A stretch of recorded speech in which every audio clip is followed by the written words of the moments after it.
로마서 10장 11절에서 13절까지 되겠습니다.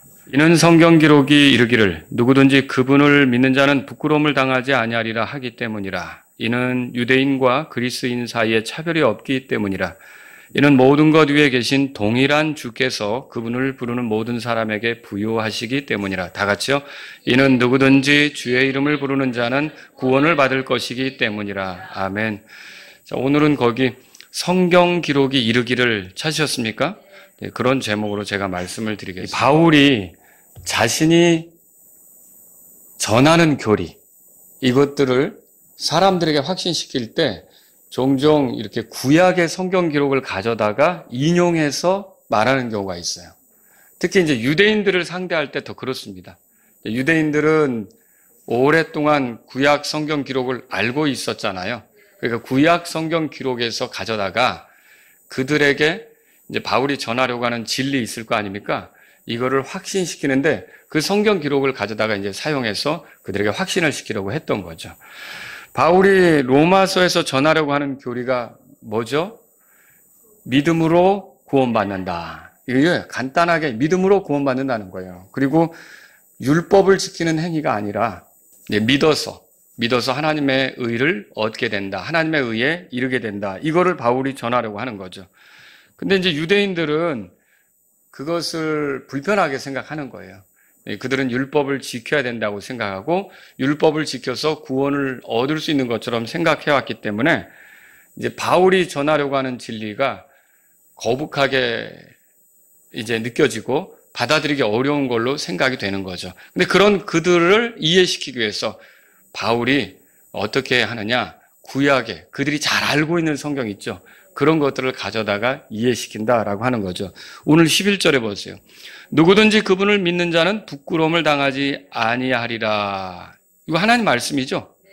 근데 이거를 얘기하는데 그 앞에 성경 기록이 이르기를 이렇게 말했어요. 그러면 이 말은 무슨 뜻이냐면은 지금 누구든지 그분의 이름을 믿는 자는 부끄러움을 당하지 아니하리라. 이게 바울이 주장하려고 하는 진리거든요.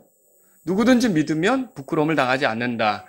근데 이 진리가 성경 기록이 이르기를 이렇게 말한 것은 이게 내가 처음으로 주장한 진리가 아니라 이게 구약의 성경에서도 이렇게 말해지고 있다. 그 말을 지금 바울이 하려고 하는 거죠. 로마서 3장으로 한번 가보실래요? 로마서 3장에서 바울이 이미 그렇게 말한 예가 있어요. 3장 21절을 우리 한 목소리로 읽어보겠습니다. 3장 21절. 그러나 이제 율법 밖에 있는 하나님의 의가 드러났으니 율법과 예언자들에 의해 증언을 받은 것으로. 자, 여기서 보면 22절에는 믿는 모든 자들 위에 임하는 하나님의 의니 이는 거기에 뭐라고 돼 있어요? 차별이 없기 때문이라 그렇게 돼 있죠? 21절을 주목해 보세요. 하나님의 의를 소개하는데 이게 하나님께 이제 의롭다고 인정을 받는 거거든요. 하나님께서 기뻐하실 만한 사람이 되는 거예요. 그런데 이 하나님의 의가 율법 밖에 있다 그렇게 돼 있어요. 이건 뭐예요? 그 율법을 지키는 수고, 율법을 통해서 얻는 거 그게 아니라는 거죠. 율법 밖에 있다. 그 말이 그걸 얘기하는 거예요.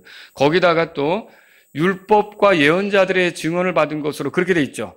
이건 뭘 얘기하고 있습니까? 그 율법을 지켜서 얻는 의가 아니라 이렇게 22절에 나온 대로 믿는 모든 자들의 위에 임하는 하나님의 의, 이것은 오히려 율법에서도 그런 걸 보여주고 있고 또 여기 그렇죠. 예언자들의 증언 속에서도 보여지고 있고 그래서 그 구약 시대부터 그렇게 제시되어 온 것이다. 바울이 지금 그렇게 말하는 거라는 거죠. 여러분, 그래서 바울은 이처럼 자신의 교리를 확고히 전하기 위해서 구약의 예들을 사용하면서 구약의 말씀을 인용하는 것을 볼 수 있는 거죠. 이게 오늘날 우리에게 좀 도전이 되는데 어떤 면에서 그러냐? 복음을 전할 때 여러분들도 이제 성경 기록을 적절히 인용할 수 있다면 좋겠다는 거죠. 저도 그냥 무작정 사람에게 이렇게 복음을 전하지 않고 예를 들어서 바울이 지금 유대인들은 성경을 잘 알잖아요. 그러니까 그 성경을 가져다가 복음을 전하는 것처럼 성경을 인용하면서 복음을 전하는 것처럼 저 역시도 이렇게 구원받지 못한 사람에게 복음을 전할 때 크게 두 부류로 나누죠. 이 사람하고 얘기를 나눠보고서 두 부류로 이렇게 이제 나눈다는 거죠. 하나는 이제 교회를 다녔다.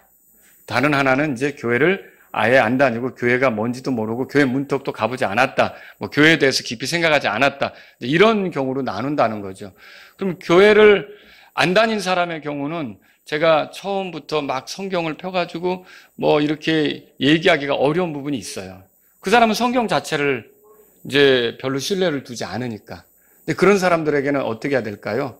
성경 기록이 얼마나 믿을 만한 책인지를, 신뢰할 만한 책인지를 소개해 주는 게 필요하죠.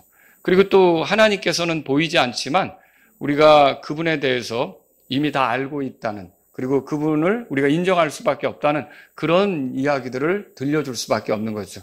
그리고 그 사람이 그렇게 해서 수긍이 되면 거기서 이제 성경을 가지고서 이렇게 이제 이야기를 시작할 수 있는 거죠. 근데 교회를 다니는 사람들의 경우는 어떤가요? 그럴 필요가 없어요. 하나님이 계신 것도 인정하고 있고. 그죠? 그러니까 그런 경우는 그냥 성경을 바로 펴서 이 예수님의 복음에 대해서 들려주면 된다는 거죠.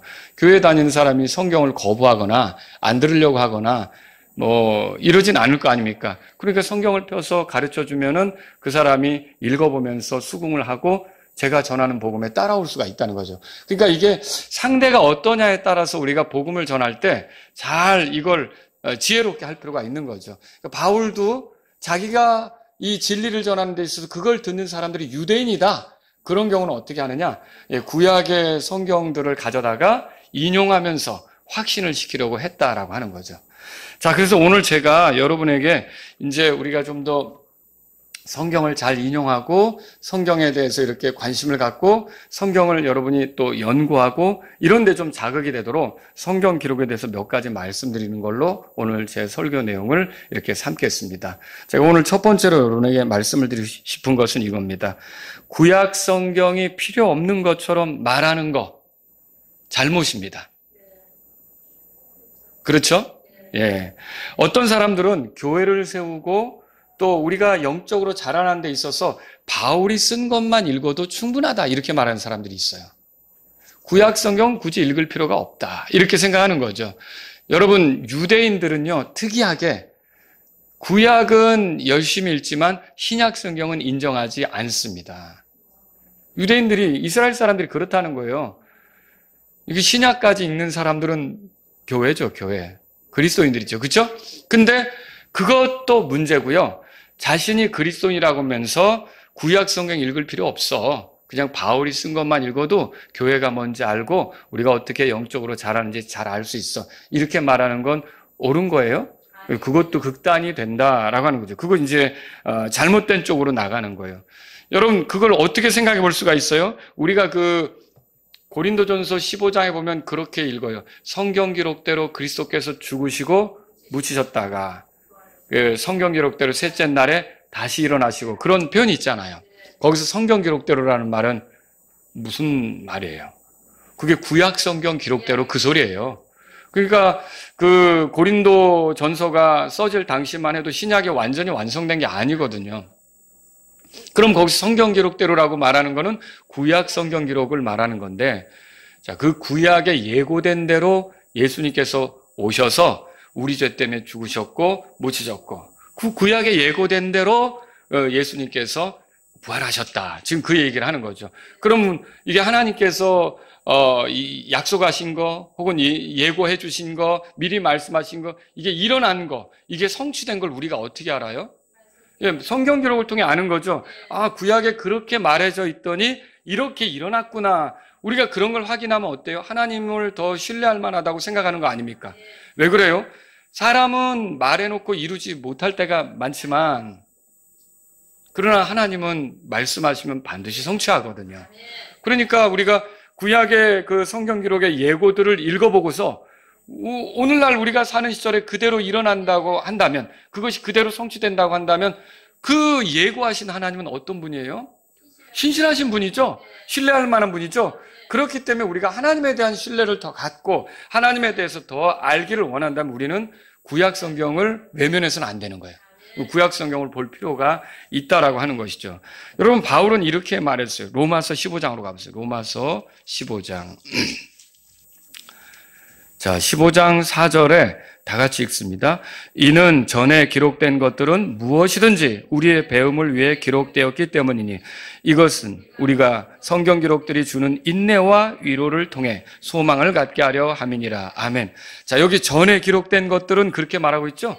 이게 이제 구약 성경을 얘기하는 거예요. 오래전에 하나님께서 예언자들을 통해서 기록으로 주신 것들, 그것들은 무엇이든지 뭐라고 돼 있어요? 우리의 배움을 위해 기록됐다고 돼 있어요. 그러니까 여기서 우리라고 하는 거는 바울이나 로마 교회 성도들, 그리스도인들을 말하는 거잖아요. 그러면 이 구약의 기록이 우리를 위해서, 우리의 배움을 위해서 있는 거다. 지금 그 말이에요. 우리의 배움을 위해서 기록되었다 그 말이죠. 그럼 구약 성경을 읽을 필요가 있는 거예요? 없는 거예요? 읽을 필요가 있는 거죠. 읽어야 된다는 걸 우리가 이 성경 말씀을 통해서 알게 되는 거죠.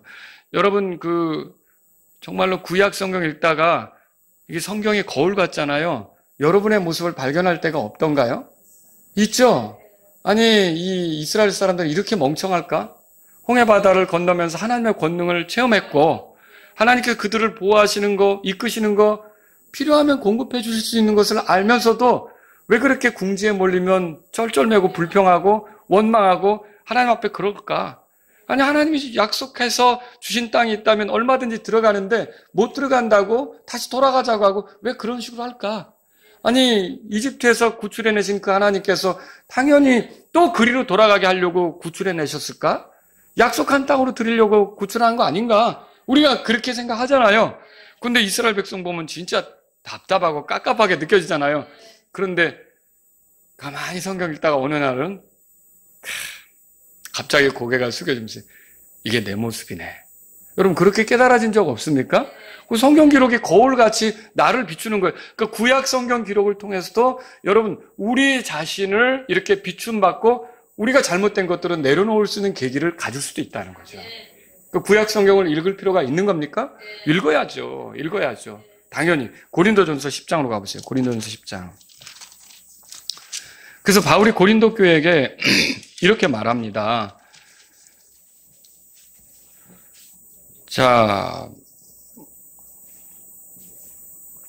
5절에 보세요. 그러나 하나님께서 그들 중 많은 사람들을 매우 기뻐하지 아니하셨으므로, 그들은 누구냐면요, 출애굽한 사람들이에요. 근데 그들이 광야에 쓰러졌느니라. 40년 동안 광야에서 굉장히 많은 사람들이 쓰러졌죠? 네, 쓰러졌단 말이에요. 근데 6절 다 같이 읽습니다.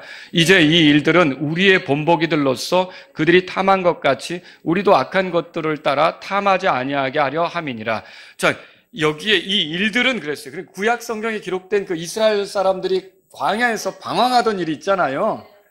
그들이 왜 방황을 했어요? 믿음으로 나아갔더라면 그럴 필요 없는 거잖아요.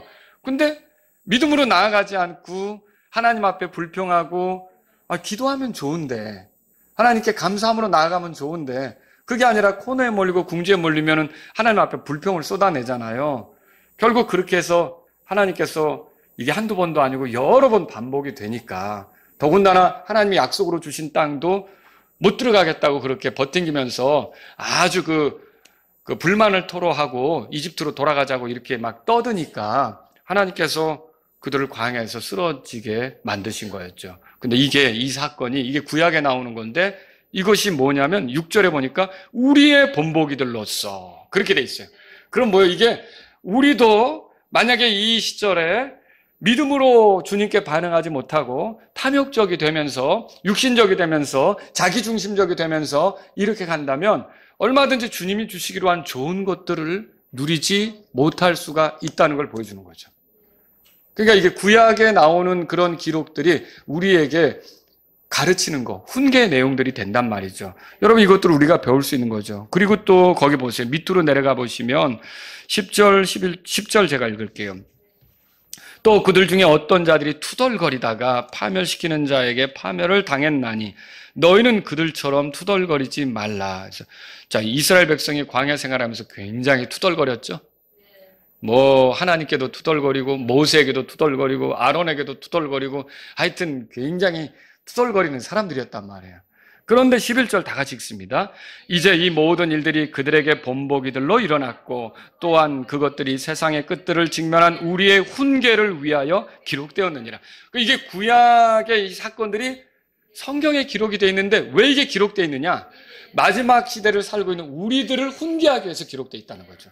그러니까 구약 성경을 읽으면서 우리가 어떤 가르침을 받고 잘못되는 것을 발견해낼 수 있고 오른쪽으로 나가는 게 어느 쪽으로 나가는 게 오른쪽으로 나가는지를 깨우칠 수 있을까요? 성경을 통해 그렇게 할 수 있다는 거죠. 여기 보면 11절에 그들에게 본보기들로 일어났고 그랬어요. 그러니까 그 광야에 있었던 사건은 이스라엘 사람들에게도 본보기예요. 너희들이 그렇게 계속 투덜거리면 하나님이 주시는 좋은 것 못 누린다. 이런 것들이죠. 이런 것들을 본보기로 보여준 거예요. 그리고 마지막 때를 살고 있는 우리에게도 여러분과 제가 믿음으로 구원받았잖아요. 그럼 우리의 삶을 믿음으로 이렇게 헤쳐나가야 되잖아요. 하나님이 기뻐하시는 게 믿음이거든요. 믿음이 없이는 하나님을 기쁘게 하지 못한다고 돼 있어요. 하나님이 사람이 살다 간 것 중에 믿음을 그렇게 기뻐하시고 믿음을 기억하시더라고요. 그래서 히브리서 11장에 여러 사람들이 나오는데 그들이 믿음으로 뭘 한 것에 대해서 기억을 해 주시잖아요. 그러니까 이게 우리가 믿음으로 사는 것이 필요한데 믿음으로 살지 않고 투덜거리고 이렇게 하면 우리도 하나님이 주시려고 하는 좋은 것들, 물론 우리가 구원받아서 구원은 잃어버리지 않지만 영적인 성숙이나 거룩한 생활이나 성화의 삶이나 이런 것들을 누릴 수 없다는 것을 이렇게 이제 비춰주고 있는 거죠. 그러니까 구약 성경을 읽을 필요가 있어요, 없어요? 읽을 필요가 있는 거죠. 저와 여러분들은 이게 우리의 본보기라고 한다면 본보기로 주어진 거잖아요. 그러면 우리가 그것에 대해서 알아야 되고 그것에 대해서 알려고 한다면 성경 기록을 읽어야 되는 거고 그래서 구약 성경 기록은 우리에게 읽을 필요가 없는 책이 아니라 여러분이 신약 성경을 읽듯 구약 성경도 읽어야 되는 거예요. 알겠죠? 그래서 구약 성경을 다 같이 읽어야 돼요. 근데 목사님 창세기 출애굽까지는 가는데 레위기부터 고비더라고요. 그래도 읽으셔야 돼요. 레위기부터 막 그냥 갑자기 졸음이 쏟아지기 시작하면서 맨날 창세기 출애굽기 갔다가 레위기에서 또 다시 멈추고 다시 또 새로운 맘 먹고 창세기부터 시작해서 출애굽기 갔다가 레위기에서 또 멈춰지고 맨날 그러고 있습니다. 넘어가시라는 거죠. 계속 구약 성경을 읽으시라는 거죠. 그래서 성경을 다 같이 신약도 보고 구약도 보고 이렇게 읽으셔야 돼요. 두 번째로 여러분에게 드리고 싶은 말씀이 있습니다. 여러분이 성경 기록을 다룰 때, 그러니까 다시 말하면 성경 기록을 읽을 때 이게 어떻게 보면 전체의 통일성, 그리고 어떤 하나님께서 사람들을 다루시는 데 있어서 동일한 부분이 있잖아요. 이런 것들을 외면하면 안 되는 거예요. 그런 것들을 외면하면 여러분들이 성경을 잘못 보게 될 수도 있다는 거죠. 그래서 여러분들이 성경 기록의 전체 통일성이라고 하는 것들을 이렇게 외면하지 않도록 하셔야 돼요. 자, 세대주의자들 사이에는 세대적 진리라는 책이 유명합니다. 아마 읽어보신 분들도 있을 거예요. 클라렌스 라킨이라고 하는 사람이 쓴 책이에요. 저도 그 책을 여러 번 읽었고 도움을 많이 받았습니다. 그 책의 모토는 이거예요. 진리의 말씀을 바르게 나누어 보라는 거예요. 이게 어디서 그 모토가 나온 거냐면 디모데후서 2장 15절에 들어보세요. 너는 진리의 말씀을 바르게 나누어 너 자신을 하나님께 인정받는 자, 곧 부끄러울 것이 없는 일꾼으로 나타내도록 힘쓰라. 자, 여기서 진리의 말씀을 바르게 나누어 이렇게 돼 있잖아요. 그래서 성경을 그냥 무턱대고 보는 게 아니라 나누어서 본다는 거죠. 이거 좋은 겁니다. 예를 들면 이런 거죠. 자, 시대도 좀 나누는 거죠. 율법 시대가 있고 지금 은혜 시대가 있고 환난 시대가 있고 뭐 이렇게 시대도 나누어서 보는 거죠. 그리고 또 사람에 대해서도 영이 있고 혼이 있고 몸이 있고 나누어서 보는 거죠. 또 사람을 상대할 때도 어떤 그룹을 말할 때도 또 유대인이 있고 이방인이 있고 교회가 있고 이렇게 나누어 보는 거죠. 또 여러분 어떤 하나님의 일하심을 볼 때 이스라엘이 있고 교회가 있고 왕국이 있고 이런 것들을 나눠서 보는 거예요. 이제 이렇게 나눠 보다 보면 심지어 복음도 나누어서 보더라고요. 그래서 뭐 예를 들어서 왕국 복음, 은혜의 복음, 영광스러운 복음, 영원한 복음 이렇게 구분을 해서 보는 거예요. 뭐 그게 나쁘지는 않습니다. 이렇게 우리가 성경을 보는 안목을 열어주는데 도움이 되는 거죠. 그런데 어떤 경우는 이 세대주의자들을 볼 때 좀 극단적이어서 아쉬움이 생길 때가 있다는 거죠. 그 아쉬움이 무엇이냐? 나누어 보는 것이 너무도 심각해서 통일되게 전체적으로 보지 않는 거, 이런 것들이 좀 아쉬움이 된다라고 하는 거예요. 그래서 나누어 보기만 하느라고 통일성을 무시하는 거죠. 여러분, 성경은 나누어만 보는 게 아니라 또 통일성 있게 볼 필요도 있는 거예요. 예를 들면, 자, 시대가 바뀌는데 하나님은 변해요, 안 변해요? 이거는 하나님은 동일하게 어느 시대나 똑같이 흘러가는 거예요. 그리고 예를 들어서 사람을 놓고 볼 때도 시대가 바뀌면은 물론 율법을 따라 사는 사람이 있고 은혜를 따라 사는 사람이 있지만 사람의 본성 자체가 시대를 따라 바뀝니까? 사람의 능력도 시대를 따라 달라집니까? 예를 들어 어느 시절은 율법을 잘 지킬 수 있는 능력이 생기고 어느 시절은 율법을 지킬 수 없어서 은혜로만 되는 그런 게 가능하냐는 거죠. 사람의 본성은 바뀌지 않습니다. 타락한 사람이, 하나님 말씀이 그렇잖아요. 죄를 짓고 타락한 사람이 성경을 보면 스스로 계신 분, 자존자, 그분 외에는 다 도움이 필요한 대상인 거예요. 그렇지 않습니까?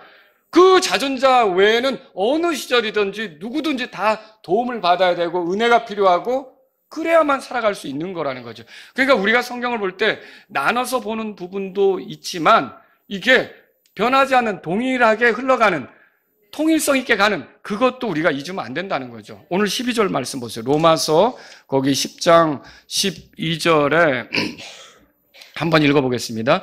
이는 유대인과 그리스인 사이에 차별이 없기 때문이라. 이는 모든 것 위에 계신 동일한 주께서 그분을 부르는 모든 사람에게 부여하시기 때문이라. 자, 여기 유대인과 그리스인 사이에 차별이 없다 그렇게 돼 있어요. 이게 동일하다 이거죠. 통일성이 있는 거예요. 나눠진 게 아니라는 거죠. 여기는 유대인이나 그리스인은 이방인의 대표잖아요. 차별이 없다 그렇게 말했어요. 그럼 무엇이 차별이 없는 겁니까? 믿는 자는 누구든지 부끄러움을 당하지 않는다. 11절에 나오죠. 거기에 대해서 차별이 없는 거예요.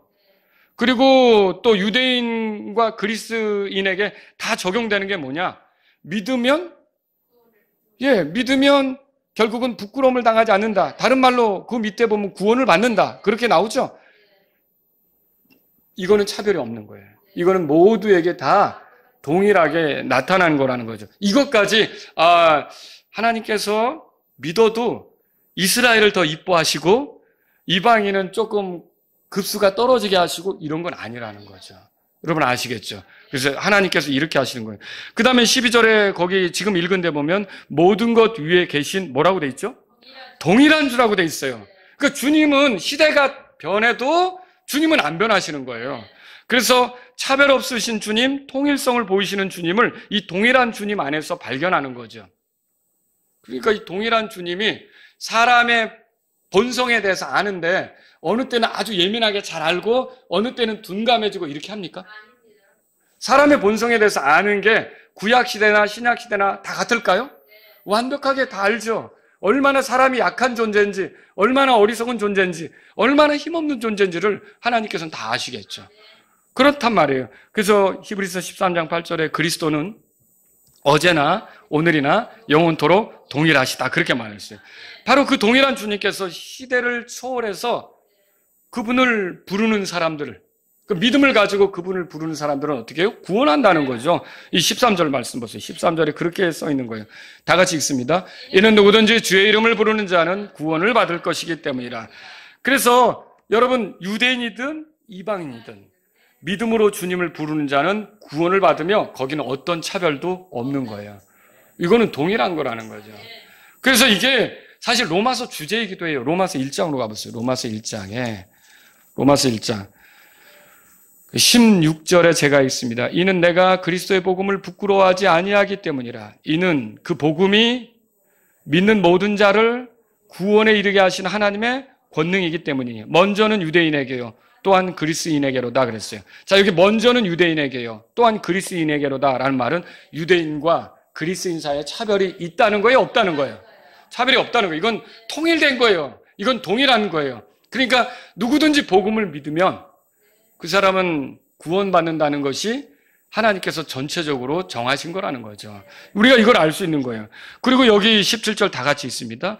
이는 의인은 믿음으로 살리라 하고 기록된 것과 같이 그 복음 안에 하나님의 의가 믿음에서 믿음까지 계시되어 있기 때문이라. 자, 의인은 믿음으로 살리라 하고 기록됐다고 돼 있어요. 이 구약 성경 하박국에 나오는 거죠. 네. 이게 구약 성경에 나오는 걸 인용했어요. 그래서 의인은 믿음으로 산다. 이거는 이게 뭐 예를 들어서 아니야, 흑인은 믿음으로만 안 돼. 뭐가 또 필요해. 그런데 백인은 믿음으로만 돼. 이겁니까? 아니에요.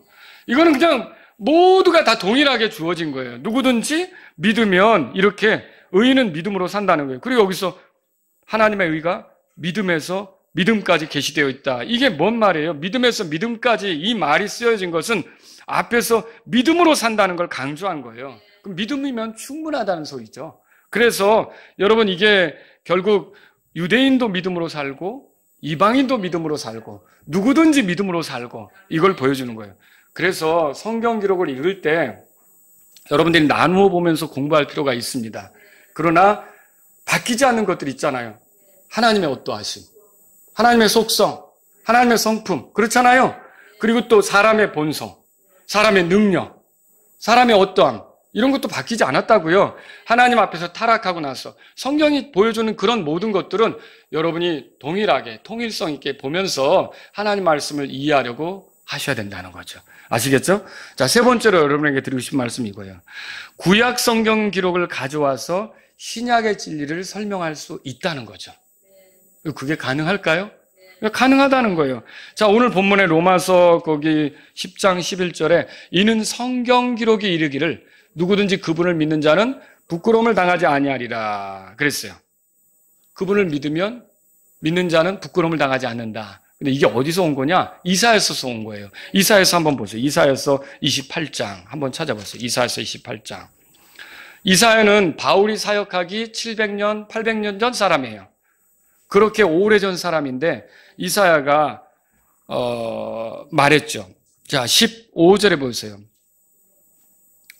14절 그런즉 예루살렘에 있는 이 백성을 다스리는 너희 조롱하는 자들아 주의 말씀을 들을지어다. 이는 너희가 이르기를 우리가 사망과 계약을 맺었고 지옥과 합의를 보았으니 넘치는 채찍이 닥칠지라도 우리에게는 이르지 못하리니 이는 우리가 거짓말들을 우리의 피난처로 삼았고 거짓된 것 밑에 우리를 숨겼기 때문이라 하였기 때문이라. 여러분 그 허망한 피난처에 자신을 숨기는 자들은 다급하게 됩니다. 그러나 하나님께서 두신 돌, 그것을 믿는 자는 다급하지 않는다고 성경이 말하고 있어요. 그 16절에 읽어보세요. 다 같이 읽습니다. 그러므로 주 하나님이 이같이 말하노라. 보라 내가 한 돌을 시온에 두고 기초로 두나니 그 단련된 돌이요 보배로운 모퉁이 돌이며 견고한 기초로다. 믿는 자는 뭐라고 돼 있어요? 믿는 자는 다급하지 않는다 그렇게 돼 있어요. 여기 그 돌, 한 돌 있잖아요. 이 그 돌은 시온의 기초라고 돼 있어요. 시온을 토로 잡고 세운 다윗 왕국 있죠? 이것을 충분히 굳건하게 세우실 기초시고요. 하나님께서 보내실 그 구원자가 되는 거예요, 이 돌이. 누구든지 그분을 믿는 자는 다급하지 않는다 그렇게 써 있어요. 그 돌은 여기 성경에 가만히 보세요. 단련한 돌 그렇게 돼 있어요. 찾으셨습니까? 예, 고난당하시고 죽으셔서 지금은 이제 부활하신 뒤에 영광 중에 계시죠. 그런데 이분이 얼마나 어렵게 단단하게 그 고난을 겪으셨는지 우리의 모든 죄의 무게를 견딜 만큼 단련된 분이시다라고 하는 거죠. 그 다음에 보배로운 모퉁이 돌 그렇게 돼 있어요. 보배로운 모퉁이 돌. 이 보배로운 모퉁이 돌은 뭐냐면 보배롭다라는 건 뭐예요? 하나님의 유일한 아들로서 하나님께 소중하다라고 하는 거죠. 그리고 또 뭐예요? 모퉁이 돌이라고 그랬죠. 이 모퉁이 돌은 뭐예요? 하나님의 집이 세워지도록 하실 분이다 그런 말이죠. 모퉁이 돌을 중심으로 해서 세워지잖아요. 또 여기에 그 견고한 기초다 그렇게 돼 있죠. 반석으로서 교회를 위한 기초가 되시고요. 마태복음 16장 18절에 나온 것처럼 그리고 고린도전서 3장 11절에서 모든 그리스도인의 믿음의 기초가 그리스도인 걸 우리가 알잖아요. 그래서 이 그리스도에 대해서 이게 예언한 거죠. 여러분 이게 지금 이 16절에 나온 것이 누구에 대한 예언이에요? 그러니까 예수님에 대한 거죠. 근데 여기 보면 그분을 믿는 자는, 그러니까 그 믿는 자는 어떻게 되는 거예요? 다급하지 않는다 그렇게 돼 있죠? 이사야는 다급하지 않는다고 돼 있는데요. 여기 보세요. 한번 그 베드로전서 가보실래요? 베드로전서 2장 6절에 보세요. 그 다급하지 않는다 그랬고요. 그런즉 그것이 성경 기록에도 포함되어 있으니 그랬죠? 베드로도 성경 기록을 인용해서 얘기하는 거예요. 다 같이 읽습니다. 보라, 내가 택한 보배로운 으뜸 모퉁이 돌을 시온에 두노니 그랬어요. 그를 믿는 자는 뭐라고 돼 있어요, 여기는? 예, 아까는 다급하지 않는다. 그런데 여기는 당황하지 않는다. 베드로는 당황하지 않는다. 그렇게 풀어준 거죠. 여기는 이제 택한 그렇게 돼 있어요. 그래서 예수님이 하나님께서 세우신 분이라는 거. 이거를 말하고 있는 거죠. 예수님이 오셔가지고 하나님에 대해서 말할 때 나를 보내신 아버지 그런 표현 많이 쓰셨잖아요. 그렇죠? 자, 그리고요, 여러분 보세요. 이사야는 다급하지 않는다. 그리고 베드로는 당황하지 않는다. 그랬고 오늘 로마서 10장으로 돌아가 보세요. 거기에 11절에서 이는 성경 기록에 이르기를 누구든지 그분을 믿는 자는 뭐라고 돼 있어요? 부끄러움을 당하지 않는다. 이렇게 표현했던 거예요. 자, 이게 지금 같은 내용인데 그 성경 기록을 가져다가 설명해 주는 거예요. 베드로는 그런 식으로 설명을 했고 또 바울도 부끄러워하지 않는다. 그런 의미로 설명을 해줬고요. 이렇게 말하는 거죠. 여러분 로마서 9장으로 가보세요. 이게 이미 앞에 나온 거예요. 33절입니다. 33절. 다 같이 읽습니다. 이것은 기록된 바 보라 내가 걸림돌과 실족하게 하는 반석을 시온에 두노니 누구든지 그를 믿는 자는 부끄러움을 당하지 아니하리라 함과 같으니라 그랬어요. 자, 요건 이사야서 8장 14절과 조금 전에 본 이사야서 28장 16절을 섞어 놓은, 그러니까 거기서 가져다가 바울이 자신이 가르치려고 하는 진리를 확신시키기 위해서 사용한 거예요. 여러분 이게 보면은 구약의 성경 기록을 가져다가 신약의 진리를 설명하는데 사용하고 있잖아요. 그럼 여러분 오늘날 우리의 믿음이 우리의 느낌에 의존합니까? 아니죠. 우리가 행한 어떤 것에 의존합니까? 아니죠. 우리의 믿음은 오직 하나님 말씀에 의존합니다. 그렇죠. 예고하신 대로 성취되는 능력이 있으신 그분, 하나님이죠. 그분의 말씀에 의존하는 게 우리의 믿음이에요. 그래서 믿음은 들음에서 나며 들음은 하나님의 말씀에서 난다. 그래서 우리가 살아갈 때 성경 기록을 자주 봐야 되는 건 여러분이 지칠 때도 있고 힘들 때도 있잖아요. 이건 어떻게 해야 될까 답답할 때도 있잖아요. 그런데 하나님 말씀을 열어서 읽다 보면 여러분들에게 깨우쳐지는 게 있어요. 아, 이렇게 하는 것이 하나님께서 말씀을 통해 가르쳐 주는구나. 여러분이 그래서 하나님 말씀을 가까이 하셔야 돼요. 그렇게 해서 여러분이 이렇게 하는 것이 주님이 기뻐하시겠구나 라고 믿음이 생기면 여러분이 그런 믿음대로 옮겨가면 여러분이 그 믿음의 결말들을 보게 되겠죠. 그렇게 해야 된다는 거죠. 자, 이제 구약의 예언자들의 선포는 당장 그 시절의 사람들에게도 주는 메시지이지만 먼 훗날 우리에게도 주는 메시지가 되는 거예요. 그러니까 여러분과 저는 이 구약의 성경 진리를, 그러니까 구약 기록을 읽으면서 오늘날 우리가 이제 믿고 받아들인 진리 있잖아요. 이거를 더 확고하게 해주는 그런 말씀들을 구약에서도 발견할 수 있다는 거죠. 그걸 가져다가 여러분이 설명해 줄 수 있는 거죠. 그래서 이제 예수님을 주로 믿는 사람, 하나님께서 그분을 죽은 자들로부터 살리신 것을 마음으로부터 믿는 사람은 부끄러움을 당하지 않는다는 이 진리를 소개하는 데 있어서 바울은 구약의 성경 기록들을 가져다가 이 유대인들을 확신시키는데 사용했다라고 하는 거죠. 이사야나 바울은 누군가 구원받는 것이 율법을 지키는 행위로 된다는 거예요? 느낌으로 그게 주어진다는 거예요? 아니죠. 둘 다 믿음으로 된다는 거를 다 말하고 있는 거예요. 그래서 이사야도 믿음으로 된다. 그렇지 않습니까? 바울도 믿음으로 된다. 그렇게 말하는 거죠. 그래서 이들은 이제 동일하게 그 믿음으로만 우리가 부끄러움을 당하지 않고 다급하지 않는다라는 진리를 같이 말하고 있는 거예요. 그게 어떻게 보면 동일하게 흘러가고 있는 거예요. 통일성이 있게 흘러가는 진리란 말이죠. 자, 우리를 구원할 힘이 있어요? 없어요? 없죠. 우리는 본래 경건하지 아니한 자들이었어요. 경건한 그런 처음부터 경건한 사람들이 있을까요? 없는 거죠. 그거는 어느 시절이나 같죠. 이런 우리를 위하여 그리스도께서 죽으시고 부활하신 거예요. 그리고 이제 누구든지 그를 믿으면 이제 부끄러움을 당하지 않도록 그렇게 해주신 거죠. 이제 구원을 위해 중요한 건 뭘까요, 그러면? 맞아요. 예수님을 믿느냐? 그게 제일 중요한 거예요. 믿으면 구원받고, 믿지 않으면 멸망하는 거예요. 자, 얼마나 교회 오래 다녔느냐? 그거 상관없습니다. 그리고 얼마나 많은 봉사를 했느냐? 그거 상관없습니다. 또, 얼마나 많은 물질을 바쳤느냐? 그거 상관없습니다. 정말 중요한 것은 예수님을 믿느냐, 그거예요. 예수님을 믿느냐. 그래서 하나님께서 세우신 예수님을 하나님께서 세우신 구원자로서 믿느냐? 그리고 그분이 십자가에서 죽으시고 묻히시고 부활하신 것이 나를 위한 것이라고 믿느냐? 여러분, 그래서 그분이 십자가에서 흘리신 피가 나를 죄에서 정결하게 한다고 믿느냐? 믿으면 어떻게 되는 거예요, 그 사람은? 그 믿음으로 부끄러움을 당하지 않게 되는, 구원받는. 그래서 오늘 로마서 10장의 그 13절에 누구든지 주의 이름을 부르는 자는 뭐라고 되어 있어요? 구원을 받을 것이기 때문이라. 그 말씀이 그의 것이 되는 거죠. 그런데 이렇게 믿으면 부끄러움을 당하지 않는데 믿지 않는 자, 그리고 엉뚱한 것에 의존하려고 하는 자, 자기 행위를 의지하려고 하는 자, 율법을 지키는 수고로 구원받으려고 하는 자, 다 소용이 있어요?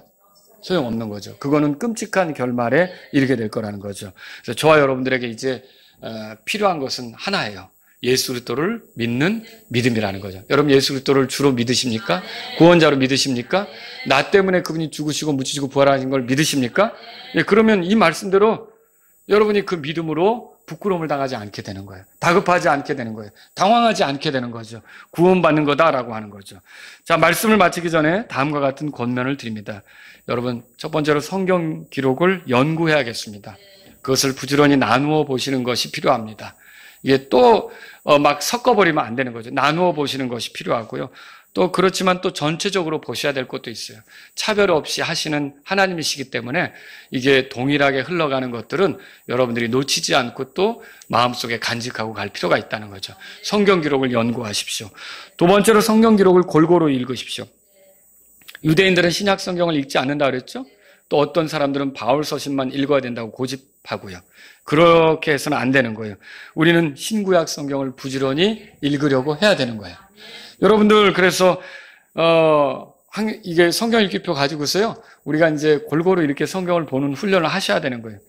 어떤 분들은 이거 한 번도 못 되고 계속 자기가 읽고 싶은 분만 골라서 거기만 계속 줄치고 있고, 한 번도 제대로 못 읽어보신 분이 있어요. 우리가 그리스도인이라면 적어도 이제 1년에 한 번씩은 읽어보려고 우리가 이제 하나님 말씀이 어떻게 말하는가 애써야 되는 거죠. 우리에게 하나님 말씀이 보존되어서 온 것은 이거 그냥 장식품으로 두라고 한 건 아니잖아요. 우리가 부지런히 읽도록 하기 때문에, 그래서 주어진 거기 때문에 저와 여러분들은 부지런히 신구약 성경을 읽어보려고 하셔야 되는 거죠. 읽고 묵상하고 또 그것을 풀어주는 선포, 설교에 귀를 기울이고 이렇게 하는 저와 여러분들이 될 수 있기를 바랍니다. 또 세 번째로 성경 기록을 인용할 줄 알아야 되겠습니다. 이게 이제 여러분이 누군가에게 복음을 전할 때 이때는 어떤 구조를 보여주면 좋을까? 이런 걸 할 수 있다면 좋다는 거죠. 여러분이 만약에 그렇게 하기 처음 어렵다면 복음을 전할 때 여러분이 나름대로 펜을 가지고 있다가 복음을 전하는 데 있어서 그 순서대로 가기 위해서 구절 옆에다가 다음 구절을 이렇게 메모해 두실 수도 있어요. 처음에 그런 식으로 훈련하다가 나중에는 정말 능숙해지면 누가 어떤 얘기를 할 때 거기에 적절한 구절들을 여러분이 보여주실 수 있지 않습니까? 바울도 그렇고 베드로도 그렇고 자신이 가진 진리를 확신시킬 때 자기 이야기로만 하지 않고 구약의 성경 기록을 가져다가 인용을 하거든요. 그럼 저와 여러분들도 누군가에게 복음을 전할 때 이럴 때는 어떤 구절을 펴서 이렇게 내가 설명을 해주면 좋겠다라고 훈련이 되면 좋겠다는 거죠. 여러분, 그렇게 되기 위해서는 어떻게 해야 되겠어요? 여러분, 부지런히 성경을 살피고 읽고 기도하셔야 돼요. 그리고 복음 전할 때 너희 중에 지혜가 부족하거든. 그렇죠? 너그러이 주시고 꾸짖지 아니하시는 하나님께 구하라 그랬잖아요. 그런 것처럼 내가 이 성경을 보여줄 때 하나님에 의해서 적절한 지혜가 있어서 잘 펴서 보여줄 수 있도록 여러분이 기도하면서 복음을 전하는 일이 있어야 된다는 거죠. 우리가 성경을 연구해야 되는 이유는 뭡니까? 내가 하나 더 안다고 의수되기 위해서입니까? 급하게 성경을 배우려고 하는 사람들이 문제예요. 제가 예전에 수봉공원에서 전도하다가 만난 남자가 진짜 전도지를 가지고 찾아왔더라고요.